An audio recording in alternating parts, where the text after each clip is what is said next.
আক্ৰমণকাৰী চিনাক্ত হোৱা বুলি সদনত পীযুষ হাজৰিকাই মন্তব্য কৰিছে, গতিকে কি ক'ব বিচাৰে আপুনি? মুখ্যমন্ত্ৰী হিমন্ত বিশ্ব শৰ্মা এজন ভীৰু লোক, ভয়াতুৰ লোক। আমাৰ নিচিনা সাহসেৰে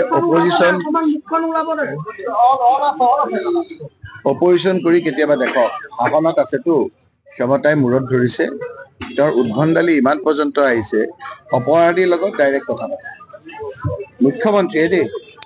মুখ্যমন্ত্ৰীয়ে ইলেকশ্যনৰ কৌড অফ কণ্ডাক্ট শেষ হোৱাৰ পিছত যিজনৰ গোটেই প্ৰৰোচনাত গোটেই ঘটনাটো হৈছে, তেওঁৰ লগত হোৱাটছআপ কল কৰি, ভিডিঅ' কল কৰি তেওঁৰ লগত কথা পতা ৰেকৰ্ড সকলোৰে তাতে আছে।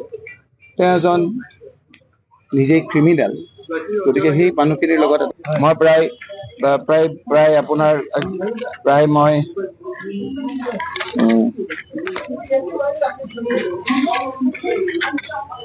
22 জনৰ নাম কৰিছো, আৰুতো বহুত আছিলে, কিন্তু মই 22 জনৰ নাম কৰিছো, আৰু তাৰ বহুতো আছে। তেওঁলোকক এইখিনি কৰি পেলাই মই লাভ নাই, সেইকাৰণে মই কৰিব খোজা নাছিলো, কাৰণ এই এছ পিক বহুত আপোনাৰ এজাহাৰ দিছো।